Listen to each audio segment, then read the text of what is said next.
Boa tarde. Quer fazer um seguro de saúde, mudar o seguro do carro, precisa de um seguro para a viagem, para a família e não sabe como escolhê-lo? Então acompanhe a Sociedade Civil.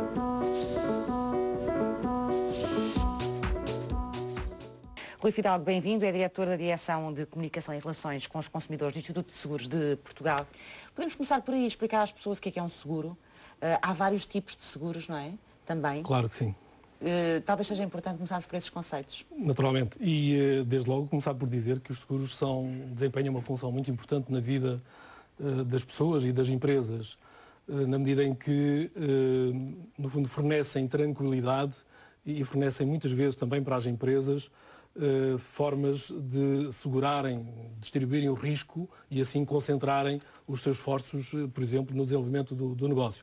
E, portanto, é uma decisão que deve ser tomada com ponderação, no sentido de quem está a pensar fazer um seguro deve ir ao mercado, auscultar os operadores. Nós temos em Portugal um mercado... Há muita oferta. Há muita oferta. Temos em Portugal uma diversidade muito grande de operadores e uma diversidade muito grande de produtos. E, portanto, uma das recomendações mais elementares é no sentido de aconselhar as pessoas, antes de mais, tentarem perceber qual é a sua necessidade, que é para que a sua pesquisa que irão fazer no mercado possa identificar o produto que melhor se adequa à sua necessidade. No caso das empresas, falamos aí da distribuição do risco, que pode ser importante. No caso das pessoas individualmente, o que é importante aí? Porque é que o seguro pode ser importante? Em que áreas? O seguro pode fornecer, digamos, uma dimensão de tranquilidade à vida familiar e desempenhar um papel muito importante na gestão do orçamento anual de uma família, na medida em que, quando nós fazemos um seguro, seja de incêndio para a habitação, seja um seguro de saúde para as despesas relacionadas com a doença, ou seja um seguro para o automóvel, naturalmente que aquilo que nós estamos a fazer é transferir para uma seguradora a preocupação, o risco de, caso ocorra um sinistro, uma qualquer eventualidade desagradável, nós sabemos que estamos seguros e, portanto, isso dá-nos tranquilidade para continuarmos com a nossa vida, porque senão teríamos que fazer um aforro suplementar para poder prevenir essa eventual ocorrência desse sinistro, não é? E isso iria perturbar completamente a gestão do nosso orçamento, que não era razoável que acontecesse. E por isso o negócio segurador cumpre essa função de poder transferir para um operador profissional que sabe fazer a gestão de riscos essa preocupação, se assim podemos chamar. Temos uma realidade completamente alterada e, aliás, uma coisa são os preconceitos com que nós partimos, claro, outra coisa é a realidade. Mas a imagem das coisas também é essa. Mas os indicadores... Ou seja, há setores que podem ter evoluído, ter uma evolução, mas depois há a percepção. Naturalmente, e junto temos que trabalhar nesse sentido. Não é? E eu falei da percepção, como é óbvio, não é? É que os indicadores que temos hoje disponíveis no mercado dão-nos conta de que a relação dos clientes com as seguradoras é uma relação muito tranquila e até de lealdade e de satisfação. A Universidade Nova, por exemplo, tem um estudo que faz anualmente com base no modelo de satisfação de cliente internacional, e esse estudo apresenta sempre o setor segurador como um dos setores em que os seus clientes têm um nível de satisfação mais elevado, à frente, por exemplo, da banca e de outros setores que normalmente não são tidos como tão problemáticos. E, portanto, os indicadores objetivos que neste momento estamos... Mas esses indicadores, não era bom que esses indicadores fossem indicadores gerais e que pudessem ser publicados? Mas esses indicadores são gerais e estão publicados, mas vou dar-lhe outro indicador, que é o das reclamações. As reclamações são tidas sempre como um indicador de qualidade do serviço.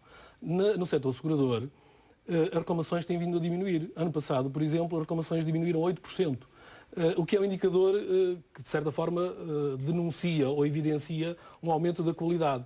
E isto também não acontece por mero acaso. Portanto, para si o ranking não seria necessário nem é favorável, é isso? Não é absolutamente necessário, na medida em que um ranking dessa natureza tem que ter em conta, tem que relativizar a dimensão da seguradora, a sua área de trabalho, não é? Porque uma seguradora que tenha tido, imaginem, 200 reclamações, mas que tenha uma base de clientes de 2 milhões, é insignificante. O rácio final é insignificante, enquanto que outra que tenha apenas 100 mil clientes... Portanto, o ranking não seria fiável, é o que me está a dizer? Estou a dizer que não é um indicador absolutamente digamos, necessário para a tomada da decisão no momento da compra do seguro. Mais importante do que olhar para esse tipo de indicadores é o cliente, no momento em que tem que tomar essa opção, olhar para o mercado, ver as alternativas que tem no mercado e ele ter também presente qual é a sua necessidade. Portanto, o histórico da seguradora não é importante aqui? Não me parece muito importante porque existe uma autoridade de supervisão que garante que todos os operadores que estão no mercado têm são fiáveis e que o nível de qualidade do serviço prestado é garantido inclusivamente através do quadro normativo e legal que existe. Vou dar-lhe um exemplo. No setor automóvel, no seguro automóvel, que é um seguro com muita abrangência, há 6 milhões de veículos a circular nas estradas portuguesas, portanto quer dizer que há pelo menos 6 milhões de portugueses que têm esse seguro. Hoje, as seguradoras estão obrigadas a cumprir um conjunto de prazos, a partir do momento em que há um sinistro, num primeiro momento tem 48 horas para contactar o seu segurado, depois tem 30 dias para se pronunciar sobre esse sinistro. Caso a comunicação não seja do agrado do cliente, o cliente pode reclamar para um órgão que foi criado e que todas as seguradoras têm, que é a Unidade Gestora de Reclamações. Também faz algum sentido, não é? Se este seguro é um seguro obrigatório, claro, faz algum sentido que a resposta seja eficiente. Exatamente. Não é? E depois ainda tem o provedor do cliente, que é outra figura que existe, a quem os clientes também podem recorrer e no limite tem ainda o Instituto de Seguros de Portugal e no limite, enfim, total, tem ainda o sistema judicial. Aquilo que eu posso dizer é que, do ponto de vista da autoridade de supervisão, quando o cliente tem razão, é irrelevante se é só são 20 ou são 30 ou são 200 mil. A partir do momento em que... Quem decide que o cliente tem razão é a seguradora? Não necessariamente. Isso não é verdade. E nós temos que... De facto, a realidade mudou e hoje temos uma realidade diferente e o setor segurador é um setor hoje moderno, com uma qualidade de serviço muito acima da média e é muito regulado, é uma atividade muito regulada. Portanto, essa ideia de que a seguradora faz aquilo que bem entende não corresponde à verdade, porque ela tem que cumprir regras, o incumprimento dessas regras dá lugar à aplicação de contranormações de valor elevado e há métricas para avaliar a qualidade. O Instituto de Seguros de Portugal tem duas dimensões de atuação diferenciadas. Uma chamada supervisão prudencial, que olha mais para a solidez financeira das empresas, mas desde 2007, que praticamente em todo o mundo se começou a incentivar a supervisão comportamental, que é aquela que olha para a relação entre o operador e o seu cliente. E, portanto, acompanhamos todas essas vicissitudes na relação entre as seguradoras e os clientes e sempre que alguma coisa ocorre que não deveria, que representa um desrespeito ou um incumprimento, há uma atuação. Uma atuação, em primeiro lugar, no sentido mais pedagógica, mas se a pedagogia não funciona, funciona a parte sancionatória. E, inclusivamente, até, por exemplo, na área automóvel, não quero está sempre a dar o mesmo exemplo, mas até as contraordenações que são aplicadas estão disponíveis no site do Instituto de Seguros de Portugal, porque o legislador impôs como quase uma sanção quase acessória a publicitação dessa sanção e, portanto, no limite, os clientes até podem ir olhar para essa informação. E repito aquilo que disse há bocado e a resposta do doutor sobre a questão da criação do indicador de satisfação, ele já existe. Existe uma universidade que produz esse indicador numa base anual e que divulga, através da comunicação social, e onde se pode verificar que o setor segurador tem um desempenho sempre muito de grande qualidade, fica sempre entre os 5 primeiros setores de atividade com melhor níveis de satisfação e é um estudo cuja base são os clientes, naturalmente. E, portanto, desse ponto de vista, não me parece, mas se me permite, e já agora para retomar o assunto que há bocado falou dos seguros obrigatórios versus seguros facultativos, é importante que as pessoas também tenham a noção e que saibam que há, de facto, duas áreas muito diferentes, um conjunto de seguros que são obrigatórios por diferentes razões. Regra geral, há uma razão social que justifica essa obrigatoriedade, seja no automóvel, em que o objetivo é a proteção das vítimas, naturalmente, também o seguro de acidentes de trabalho, que é um seguro que também é obrigatório em Portugal e que é muito importante, e mais uma vez a razão dessa obrigatoriedade é a proteção da vítima de acidentes de trabalho, quer o trabalhador por conta de outrem, quer o trabalhador, enfim, profissão liberal, não é? o seguro de incêndio, e o seguro de incêndio é obrigatório apenas nas habitações em propriedade horizontal, e compreende-se porque quando as pessoas que vivem em apartamentos em conjunto e têm que partilhar a sua vida e o seu espaço com outros proprietários, tem que haver regras, não é? E caso haja um sinistro, neste caso um incêndio, claro. O incêndio numa fração pode claro. afetar a habitabilidade das outras frações. E, portanto, o incêndio funciona. E este é um dado curioso, é que as seguradoras e o seguro aparece sempre como a solução, nunca como o problema. Quando surge o seguro aparece enfim, como parte da solução de um problema que ocorreu. O problema em si mesmo é um incêndio, é um acidente, é uma coisa que de facto perturba a vida das pessoas, mas a seguradora não está na origem do problema. A seguradora surge, regra geral, na altura da solução. Isso é particularmente interessante. Mas como é que a seguradora poderia aparecer no problema? Causando ela própria um acidente? Normalmente as pessoas associam a seguradora digamos, fala-se de seguro quando ocorre o problema, mas é importante também destacar que, de facto, a intervenção da seguradora acontece numa perspectiva de procurar ajudar a solução, não é? Uhum. E depois há um outro conjunto de seguros que naturalmente não são obrigatórios. Mas é o papel dela dar essa resposta, não é? Se tem um contrato que a pessoa assinou, não é? Ela tem que dar essa resposta. Sim, tem que dar uma resposta. Tem que dar e dá. Essa é a regra. Naturalmente, como em qualquer outro setor de atividade, haverá situações em que... Mas os seguros obrigatórios, que era como estava a falar, são seguros muito de regulação social, não é? Sim, e de evitar conflitos. Exatamente. São e tem sempre um enfoque muito na vítima, na proteção da vítima, não é?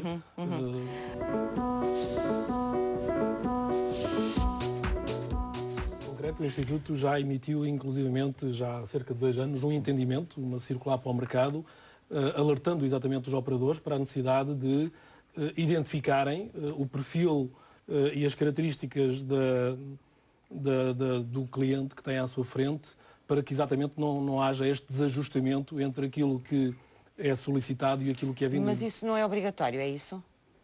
Não é obrigatório quando uma seguradora faz um contrato deste género e que incide precisamente sobre o desemprego numas determinadas condições, perceber se a pessoa que está a ser segurada está nessas condições ou não?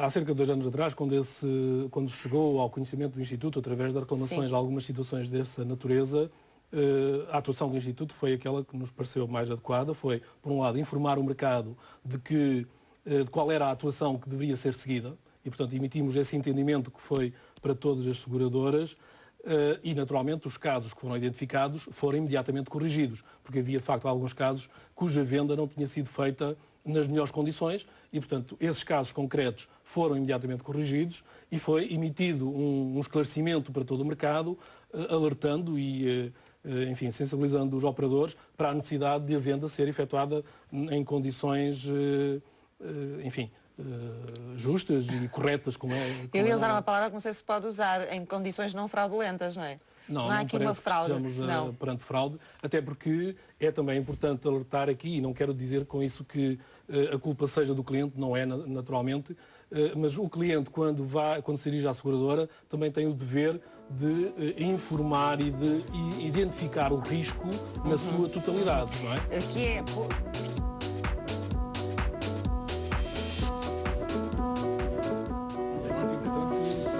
A distinção entre aquilo que é um seguro e aquilo que é um simples cartão de desconto. Pois, mas foi isso que eu percebi, que era um produto precisamente para pessoas já com uma certa idade que não têm esse tipo de seguros. Não tiveram hipótese. E hoje têm 70 anos e não têm hipótese. Não têm hipótese porque já não lhes fazem, não é? Desculpa estar a interromper, mas tem hipótese e a hipótese chama-se Serviço Nacional de Saúde, que é gratuito, ou tendencialmente gratuito, e que está disponível para qualquer cidadão português. E, portanto, os seguros, é bom também que todos nós tenhamos essa referência, os seguros de saúde funcionam em Portugal e no sistema que nós temos neste momento como complemento ao Sistema Nacional de Saúde, que é a oferta de saúde para a população portuguesa. E, portanto, todos os portugueses podem beneficiar, em primeiro lugar, do Sistema Nacional de Saúde.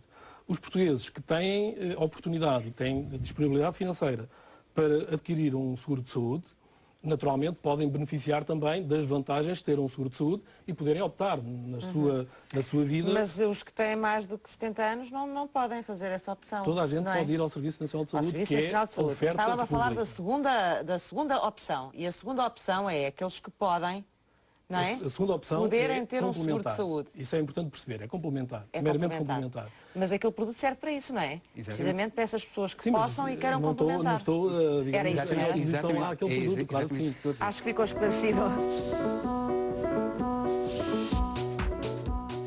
Da dimensão do litígio, quer dizer, pequenos litígios Exatamente. naturalmente não se justificaria. Agora, há de facto às vezes divergências, até tendo em causa ou o valor monetário ou o valor da causa em si, que o Tribunal é o espaço mais adequado e mais nobre para que esse conflito seja dirimido.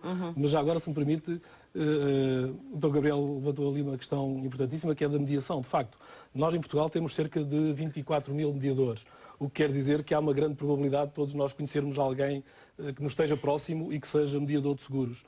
E a mediação de seguros, neste momento, é uma mediação bastante profissionalizada, porque ao longo dos últimos anos houve um apertar, digamos, das premissas da qualidade técnica dos mediadores, e hoje os mediadores que estão no mercado são por mérito próprio. É porque preenchem um conjunto de requisitos de profissionalismo. E, portanto, eles podem ser os primeiros e mais importantes conselheiros no momento da contratação de um seguro, porque têm uma experiência vasta, naturalmente, têm, regra geral, carteiras de clientes muito diversificadas e, portanto, quem procura um seguro, uma das primeiras fases pode ser olhar, ver em seu redor um mediador.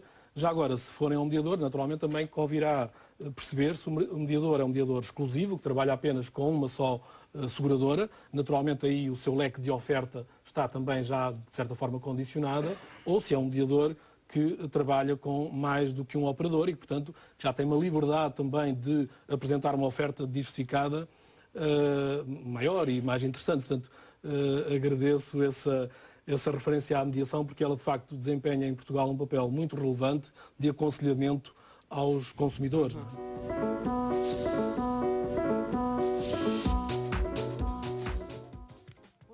Rui Fidalgo, estamos na parte final da nossa conversa e falámos aqui no início como é importante as pessoas planearem os seguros que querem fazer de acordo com o seu orçamento familiar, fazer opções e depois também, na altura de fazer esses contratos de seguro, que cuidados é que devem ter? Que atenção ou atenções é que devem ter, nomeadamente em relação a algumas cláusulas? Eu gostava que nos deixasse alguma informação sobre isso. Um dos primeiros cuidados que me permite recomendar é a questão do preço. O mercado segurador está liberalizado e, portanto, quer dizer que temos vários operadores a oferecer vários produtos e a preços muito diferenciados. E, portanto, a partir do momento em que nós sabemos exatamente o produto que queremos, as coberturas que são mais importantes para nós, devemos ir ao mercado e pesquisar quem é que presta aquele serviço, aquele produto, a um preço mais favorável. Portanto, não contratar com a primeira seguradora que se contacta, de preferência recorrer fazer essa ou aos pesquisa mediadores e perceber e comparar. Exatamente. Aos sites das seguradoras, praticamente todos os operadores hoje têm os preços. Seus produtos online, exatamente, pode-se fazer uma simulação, ver que coberturas é que eu pretendo, outras que não são relevantes para mim e ter essa noção. Depois, há também alguns procedimentos que me parecem ser relevantes.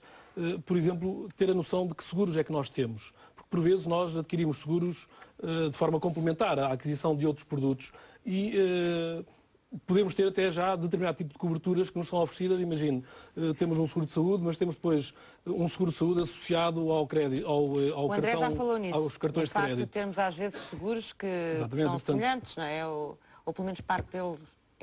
Podemos otimizar, no fundo, o nosso pacote de seguros.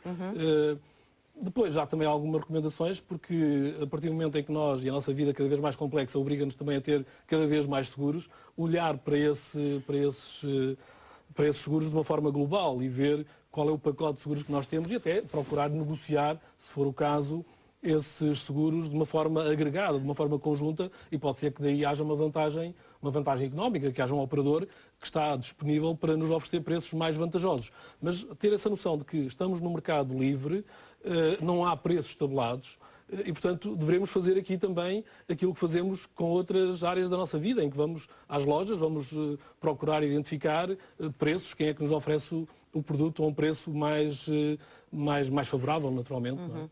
E negociar o preço depois também é possível com as seguradoras. A negociação aí, digamos, o conceito de negociação tem mais a ver com o nível de coberturas que nós queremos ou com o nível de capitais que nós queremos. Porque, naturalmente, se num seguro de saúde, se nós queremos imagine, capitais para internamento hospitalar, se queremos 5.000 euros, eu diria que é se calhar um capital baixo, não é?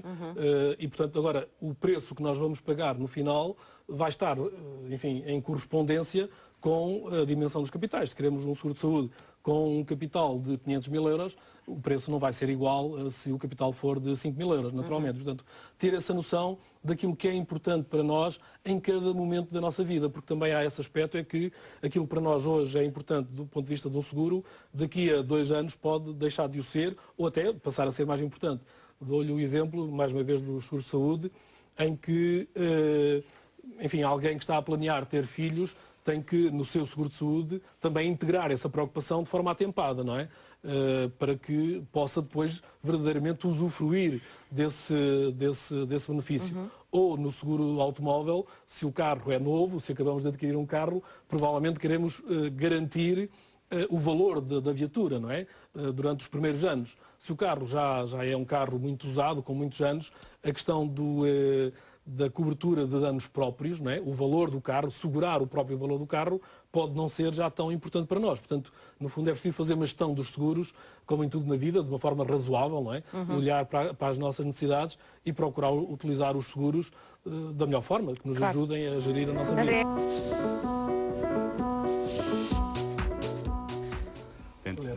Essa é outra dimensão também dos seguros, que é a componente da fraude.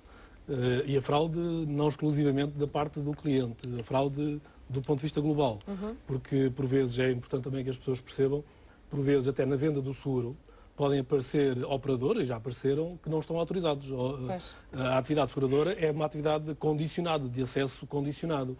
E, portanto, por vezes, há a tentação de alguém que pode ser uma seguradora, ou que se intitula uma seguradora, ou que se intitula um mediador, que vem oferecer seguros sem estar autorizada para isso. E, portanto, uma das formas de reagir contra essas situações é confirmar, se nós não conhecemos a seguradora, enfim, a denominação não nos é familiar, o site do Instituto de Seguros de Portugal fornece essa informação, digitando, colocando lá o nome da seguradora, é devolvido se essa seguradora está ou não registada e pode estar registada em qualquer espaço da União Europeia. E, portanto, temos lá essa informação, porque em Portugal podem ser qualquer seguradora autorizada a vender seguros na União Europeia, pode vir a Portugal também vendê-lo, tal como também os mediadores. E, portanto, uma das formas das pessoas se defenderem dessas tentativas de fraude é verificarem se o mediador está ou não autorizado.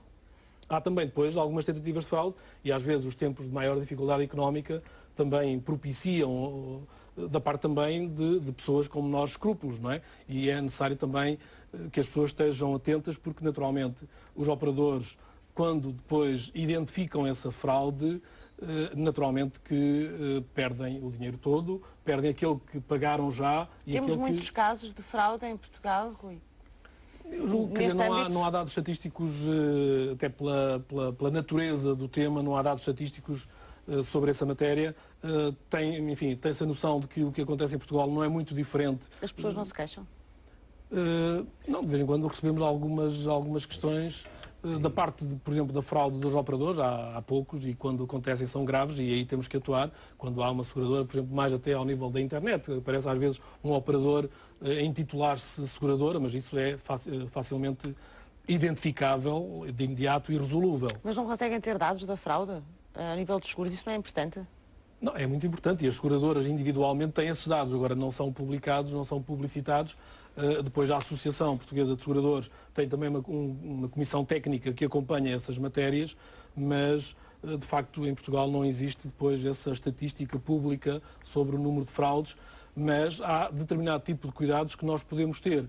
E recorrendo aos exemplos... Mas isso era importante também para avaliar o setor, não é?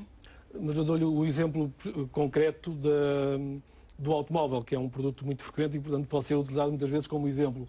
Quando alguém, um jovem, está pela primeira vez a conduzir e vai fazer um seguro. Naturalmente que o preço do seguro para um jovem inexperiente é mais caro do que para alguém que já tem experiência. E há, por vezes, a tentação de colocar o seguro em nome do pai ou de alguém com mais experiência. Isso é fraude.